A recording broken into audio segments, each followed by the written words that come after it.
Programa Mandou Bem, com Jussier Ramalho. Oferecimento: Restaurante Pedacinho do Seridó. Venha se deliciar com a nossa culinária seridoense.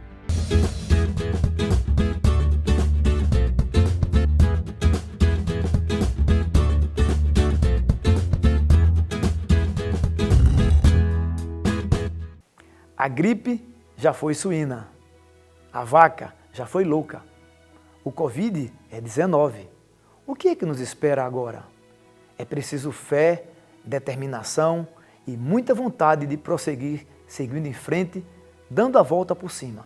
Hoje nós vamos conhecer uma dessas histórias que vale a pena a gente conhecer e seguir e ter como exemplo. A história de Shirley Barbosa. Mas antes de falar dos seus negócios, Shirley, como é que tudo começou? Você nasceu, aonde e como foi?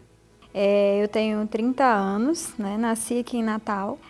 Tive problemas de saúde, né? Quando nasci, fiquei internada, diziam que eu não ia sobreviver, me chamavam de anjinho e tudo. Então, minha mãe, né, foi embora para Mossoró. Bebezinha mesmo, ela me deixou com a minha bisavó, ficou eu e minha irmã. Então veio uma tia distante minha, ela sempre vinha para Natal, lá de Mossoró, e ela me levou para criar, lá em Mossoró. Eu passei por essa fase complicada até os meus 8 a 9 anos. Então chegou um certo momento que eu não estava mais aguentando, né? Eu era uma criança muito infeliz.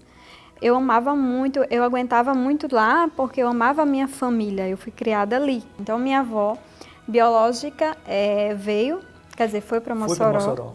É tanto vai e vem que às vezes eu confundo. Então minha avó biológica foi para Mossoró, foi me buscar, né, e me trouxe para Natal. Vim morar em Natal, a nossa família era humilde, pastor da igreja, a gente entrou para a igreja, eu e minha irmã, né? Então o pastor da igreja doava roupas para a gente, material escolar, né? A gente chegava a passar realmente fome, necessidade, né? E eu vivia, além desse sofrimento, eu vivia com a saudade da minha família de lá. Então era muito complicado. Porque você morou muito tempo com ela, né? E eu não tinha só família, eu tinha amigos. Eu tinha amigos de escola, eu tinha amigos da minha infância que... A raiz toda lá, né? Toda, então era complicado, muito complicado para mim. Eu vivia... Foi horrível. Fiquei lá na minha avó, né? Então, acho que com 10 anos, mataram meu pai biológico, né? Em Natal.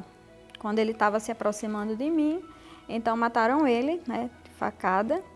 Então, quando eu soube, fiquei muito mal mesmo, né? Me sentia também culpada porque ele ia atrás de mim e por ele ser usuário de drogas, a minha avó não deixava muito eu me aproximar dele porque ela tinha medo, né? Então, eu me escondia, ele jogava moeda no portão para me ver e era o momento que ele podia me ver. Tanto é que quando eu fui para o velório dele, um primo meu olhou para mim e falou que eu não amava ele. Então, eu carreguei essa culpa até há pouco tempo atrás, quando eu caí na depressão, né? Caí mesmo na depressão. Foi muita culpa que eu carreguei na minha vida todinha. Uma carga, na verdade, que você foi acumulando ao longo do tempo de uma história, você foi juntando isso e foi ficando com uma cruz, que você se sentia carregando uma cruz, um peso. Aí quando na verdade, você foi vítima também. Você não foi culpada, você foi muito vítima. Ruim. Então, quando mataram meu pai, a minha mãe biológica, ela veio, né? E ela me levou para Mossoró. Foi o momento que a minha mãe biológica apareceu. Então, ela me levou eu e minha irmã para morar em Mossoró com ela. Então, o painho, né, meu pai adotivo, ele soube que eu estava nessa casa. Aí ele pediu para eu passar um final de semana lá. Então, assim, tudo que eu queria, né? Eu amava minha família. Minha família era minha tia, meus irmãos, minha prima, todo mundo. Sim, porque é a família que ele criou, na verdade, né? E a oportunidade que eu tinha de ficar perto das minhas amigas de novo, né? Amigas de infância. Poder falar com as pessoas. Tudo. Aí pai me levou, né? Pediu para eu ir, eu fui. Aí fiquei lá até meus 14 anos, 14 para 15 anos. Foi quando eu decidi que eu não ia mais aguentar. Não aguento mais. Assim, era muito forte. Era muita coisa que eu tinha que ouvir e uma pessoa viver daquele jeito não era bom. Então eu falei com a minha amiga, a mãe dela disse que eu fosse para lá, né? Então, minha mãe foi me buscar, minha mãe biológica, fiquei na minha mãe, só que por eu não ter sido criada com a minha mãe, a gente não vivia bem também, né? E tinha todos os motivos para a gente brigar com frequência. Aí eu fui ficando, só sei que eu cansei de ficar nesse vai e vem. Eu sempre me comparava a uma bola de futebol. Então, eu decidi vir para Natal, né? Lá eu trabalhei, né? Lá em Mossoró, trabalhei com tudo. Desde criança eu gostava de dar aula de reforços, minha tia tinha floricultura, eu vendia flores lá para ela, quando tinha negócio de finados, ia vender lá na porta do cemitério. Trabalhei em loja de roupa, eu sempre gostei de ganhar seu dinheiro. De ganhar o meu dinheiro, eu nunca gostei de pedir. Aí vim para Natal. Foi difícil também, né? Difícil vir para cá, meter a cara e recomeçar aqui. Aí eu vendia Natal Cap, pagava meu aluguel. Aí meu vizinho me chamou para trabalhar na loja de estofados que ele tinha. Aí eu trabalhava lá, ele me pagava por semana um valor e no final de semana eu vendia Natal Cap. Aí nesse negócio eu fui indo. Aí depois, em seguida eu conheci, eu tenho um filho, né? Conheci o pai do meu filho, foi onde eu me envolvi com ele.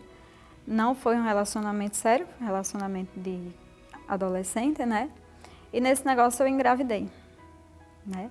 Então, quando eu engravidei, ele também não quis prosseguir relacionamento comigo, né? Aí também foi complicado para mim. Quando eu engravidei, eu já estava trabalhando numa loja de empréstimo, eles me demitiram grávida, ele também não quis saber de mim e para mim foi afundando e eu não estava percebendo. Era muita coisa para uma cabeça só. Certo. Aí quando passei a gravidez, né, desse jeito, né, fazia de tudo para não chorar, porque sempre me falavam que o bebê sente, o bebê sentia. Então, eu fazia de tudo para ele não ter nenhuma sequela do que eu estava passando. Aí, quando ele nasceu, eu tive um parto um pouco complicado, né? Foi quando eu percebi, eu já estava com depressão. Certo. Eu só ficava em cima de uma cama, chorando, eu só chorava. Era uma tristeza tão profunda que eu chegava a gemer. Era da alma, eu sentia que era da alma, era muito forte, então eu tinha muita ansiedade. Os pensamentos não paravam na minha cabeça. Para dormir era complicado, para acordar era complicado. Eu queria dar atenção ao meu filho, mas eu não conseguia. Ele tinha meses? Tinha meses, foi logo quando ele nasceu. Então, eu queria dar atenção a ele e eu não conseguia. Na verdade, isso era uma depressão pós-parto, que é uma coisa que não é tão difícil de acontecer. Muitas mulheres, eu conheço muitas mulheres que tiveram depressão pós-parto. Mas, Shirley, vamos dar um tempo aí? A gente vai para um rápido intervalo. E a gente volta já com essa incrível história de Shirley, que foi ao fundo do poço, sacudiu a poeira, deu a volta por cima, está aqui hoje dividindo conosco uma história de superação. Não sai daí que a gente volta já. Ei, psiu! Restaurante Pedacinho do Seridó. Qualidade, variedade e atendimento diferenciado. Um cardápio completo e o compromisso em servir o melhor da nossa culinária regional do Seridó. Venha se deliciar com a melhor carne de sol seridoense e com uma galinha caipira na panela de barro. Serviço à la carte e buffet. E agora a novidade, suco e sobremesa grátis. Pedacinho do Seridó. Avenida Praia de Genipabu, 2085, Ponta Negra. Peça já o seu delivery. 84999952171. Estamos de volta com Mando Bem e desta vez com Shirley novamente, contando pra gente uma história diferente, uma história de superação, de muitas dificuldades e mostrar que ela continua firme e forte. Shirley, então após essa depressão pós-parto que muitas mulheres têm, né? E você não percebia ou percebia já essa evolução toda que estava acontecendo com você? Eu percebia, né? Mas eu não conseguia resolver nada, eu me perdi, né? Eu precisava de apoio, né? E eu não tinha apoio, assim, da minha família eu não tinha. E tenho vizinhos que me ajudaram muito, eu sou muito grata, porque Deus ele sempre coloca as pessoas certas no nosso caminho. E Ele colocou pessoas que me ajudaram bastante, que me estenderam a mão, que me apoiaram. Eu cheguei a ser internada, né? Minha mãe me internou. Sua mãe biológica? Minha mãe biológica me internou porque eu estava num nível bem assim elevado, né? Eu só chorava e eu já estava pensando em tirar a minha vida. Aí minha mãe me internou numa clínica psiquiátrica. Só que quando ela me internou, eu não havia percebido que eu estava sendo internada, que eu estava sendo levada para uma clínica para ser internada, né? Eles me deram lá uma injeção e nessa injeção eu tentei não dormir o máximo, eu fiquei tentando me aguentar, mas dormi. Dormi, eu acordei, eu acho que foi no outro dia, quando eu acordei, que eu olhei assim ao meu redor, eu achava que eu tinha morrido e que eu estava num inferno. Juro a você que foi só o que eu pensei na hora. Quantos dias internada? Graças ao meu Senhor Jesus Cristo, eu passei só 10, né? Mas 10 dias de terror. 10 dias de terror, não é fácil a vida de quem está internado. Então, triste, eu sentia a falta do meu filho, ele era bebê e ele precisava de mim. Eu não sabia muito bem como ele estava, né? E com quem ele estava? E com quem ele estava. Ele ficou com a minha mãe, mas aí vizinhos diziam que ela saía, deixava com um, deixava com o outro. Então, meu filho era bebê, né? Então, toda mãe se preocupa com o filho. Claro. E da maneira que eu estava, que eu não conseguia saber de nada, nem resolver nada, me deixava mais aperreada ainda. Você fica incomunicável lá? Fica incomunicável. Você dividia o quarto, o pavilhão com outras pessoas? É pavilhão, apartamento, alojamento, né? É, alojamento, assim. O meu quarto eu dividia com 2 meninas que também estavam com depressão. Só que na clínica eram pessoas com depressão, dependentes químicos, né? E o pessoal com problema alcoólico também. Então, é bem complicado, pessoas com problemas psicológicos, né? Então, tinha pessoas... Tá, e depois desses 10 dias na clínica, que você já falou que não foram fáceis, foi? Não. Aí você saiu... Saí. Aí fui para casa e vi o meu filho, tudo que eu queria, né? Mas aí eu tinha que tomar os remédios, dormir, eram remédios fortíssimos, tanto é que eu tentava levantar e caía, de tão forte que eram os remédios. Aí nesse negócio eu vi que o meu filho, ele estava precisando de uma atenção que eu não estava conseguindo dar, porque eu não estava tendo atenção para mim, eu não tinha apoio e eu não conseguia dar a atenção que ele precisava, ele era um bebê. Então, o pai dele queria ele, né? Queria muito ele, os avós, para a graça de Senhor Jesus Cristo, uma família que trata muito bem meu filho. Então, eu cheguei lá e falei, eu lembro que no dia tinha um rapaz da Anatel ajeitando um poste. Eu cheguei na minha avó e eu vi meu filho deitado no chão, assim, num colchão assim, cheio de ácaro, só esponjinha. Então, quando eu vi aquilo ali, doeu no meu coração. Aí eu falei, não, meu filho não. Eu tenho pecado, meu filho não tem. Ele nasceu agora. Então, eu passo por isso sozinho, não vou deixar ele passar. Tinha um rapaz da Anatel ajeitando um poste lá. Aí eu falei para ele, moço, você vai para o Nova Natal? Aí ele falou, vou. Eu disse, me dá uma carona? Eu com meu filho no braço. Aí entrei com a bolsinha dele, né, bem caladinho, eu fiz isso. Aí eu chorando no carro, e ele perguntava, por que você está chorando? Eu disse, porque eu vou com ele e vou voltar sem ele. Jussier foi uma das dores maiores que eu tive na minha vida. Porque eu passei por tudo pelo meu filho. Eu aguentei tudo pelo meu filho. Mas eu acredito também que foi a maior prova de amor que eu fiz pelo meu filho. Você deixou na Nova Natal com quem? Com o pai, o avô e a avó.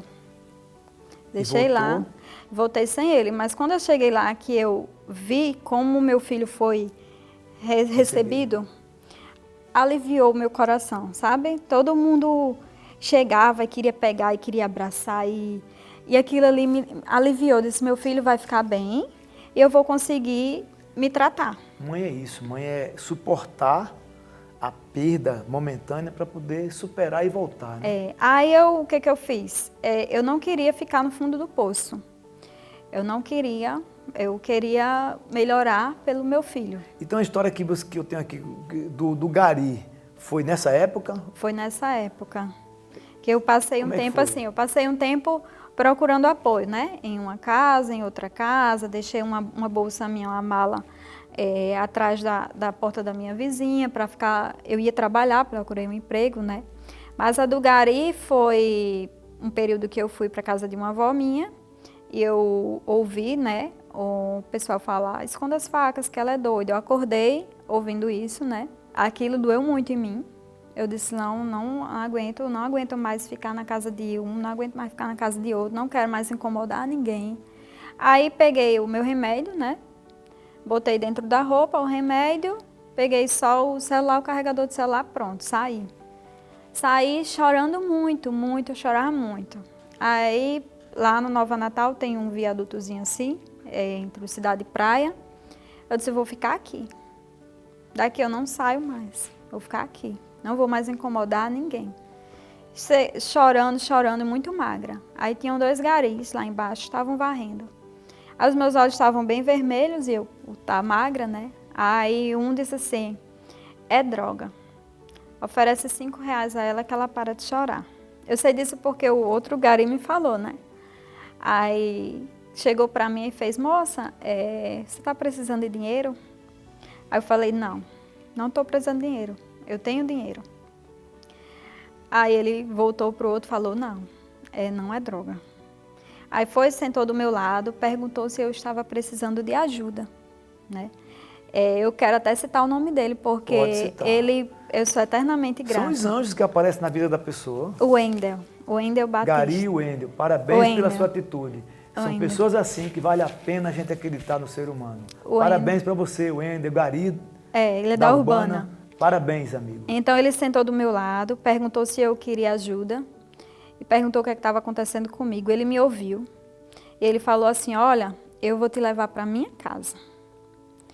Aí eu fiquei assim, né?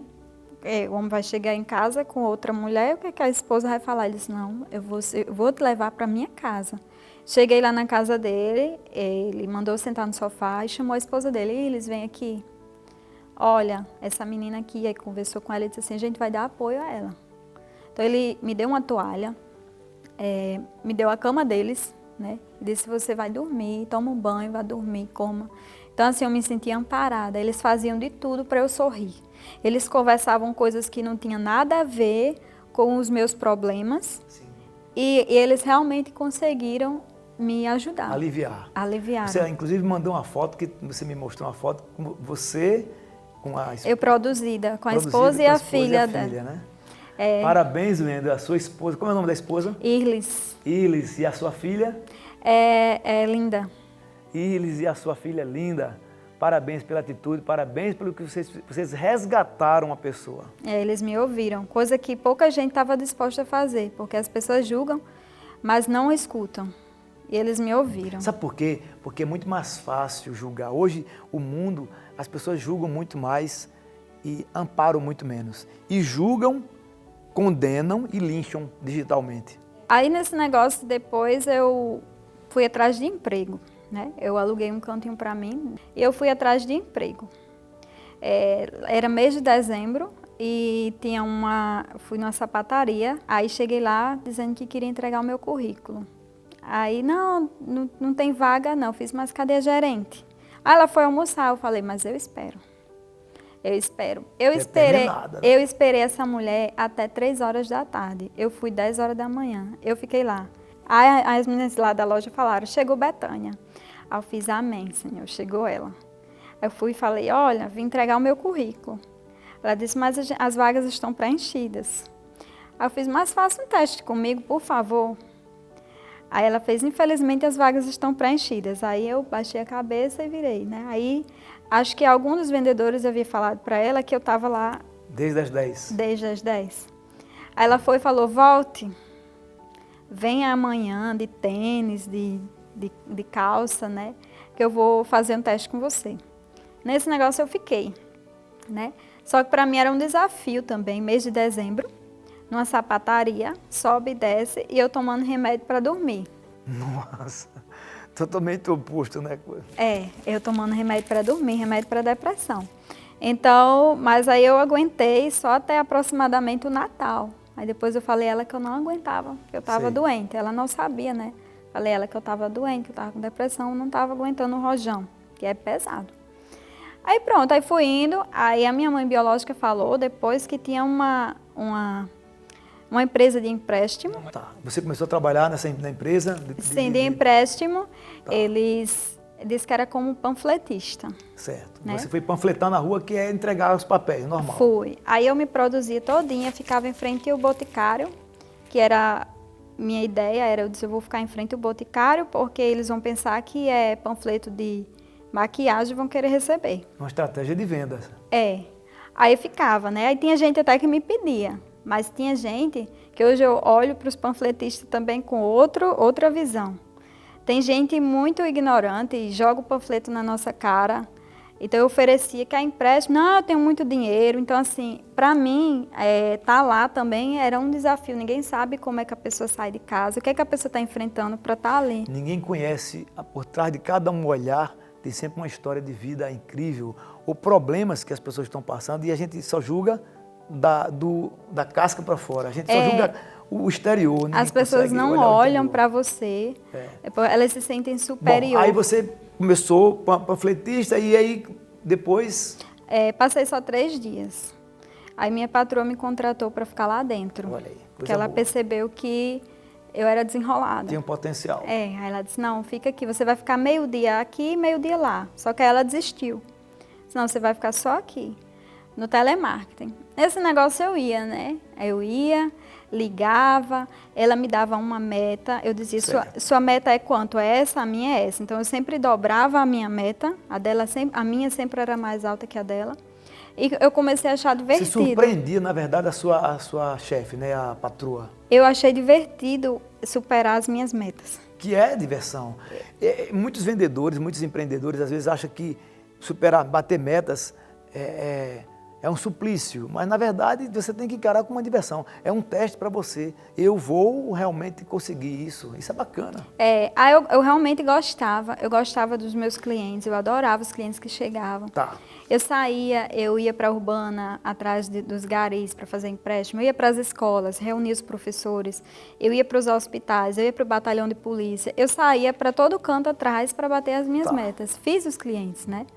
Aí depois, passei um tempo lá, né? Aí saí de lá. Quando eu saí de lá, passei uns 2 anos lá. Quando eu saí de lá, 3 empresas queriam me contratar. E eu fiquei em uma, mas eu já estava determinada a abrir a minha empresa. Certo. Então, fiquei lá só 6 meses e disseram eles que eu ia abrir a minha. Então, eu abri, criei o Facebook me ajudou, adicionei meus clientes tudinho. E eles iam atrás de mim. Onde eu fosse, meus clientes iam atrás. Você tinha uma carteira de clientes já. Tinha. Como é o nome da sua empresa? Credit Shirley. Credit Shirley. Tá, aí você é dinheiro consignado, né? Dinheiro consignado. Aí pronto, eu sei que nesse negócio vai indo, nos altos e baixos da vida empreendedora, eu me vi realmente, novamente... No sufoco. Na depressão, fiquei aperreada. Mas não como antes, né? Certo. Mas eu fiquei bem aperreada. Então, quando eu tinha, na época, crise de ansiedade, eram muito fortes, os pensamentos nunca paravam, eles ficavam... tipo, se eu tinha uma tristeza hoje por um motivo, eu nunca ficava naquele motivo, triste por aquilo. Eu voltava à minha infância todinha, ficava triste por tudo que eu já tinha passado. É uma coisa natural, é um gatilho. Você começa a pensar em tudo que aconteceu. Aí uma vez eu estava num ônibus e eu estava disposta a chegar em casa e tirar a minha vida. Eu vou chegar em casa, eu vou tomar uma de remédio, porque só assim eu vou logo e pronto. Aí fiquei caladinha, quietinha lá no ônibus. Aí quando eu fui descer do ônibus, o ônibus estava lotado, parou ali na estrada da Ridinha, ali onde tem aquele colégio expansivo. Então parou lá, aí um moço bateu assim nas minhas costas, né? Aí fez, olha, mandaram lhe entregar isso aqui. Aí me deu, era uma carta. Então, essa carta, eu desci do ônibus e li essa carta. Eu saí chorando. Eu disse, Deus me ama demais. Ele me ama demais. Eu até hoje não sei quem fez essa carta para mim. Lá tinha o nome Denis, que também se estiver assistindo, eu agradeço, ele vai saber que foi ele, porque eu não sei, eu não vi nem a cor da pessoa, o ônibus estava lotado. E no final ele ainda disse assim, desculpa a letra, é que o ônibus não ajuda. O ônibus estava lotado e ele escreveu a carta que parecia que ele sabia tudo que eu estava passando, tudo que eu estava sentindo e parecia que, disse assim, eu vou escrever isso aqui para essa menina que eu vou salvar ela agora. Mas é que Deus, Ele usa os anjos, Ele usa as pessoas.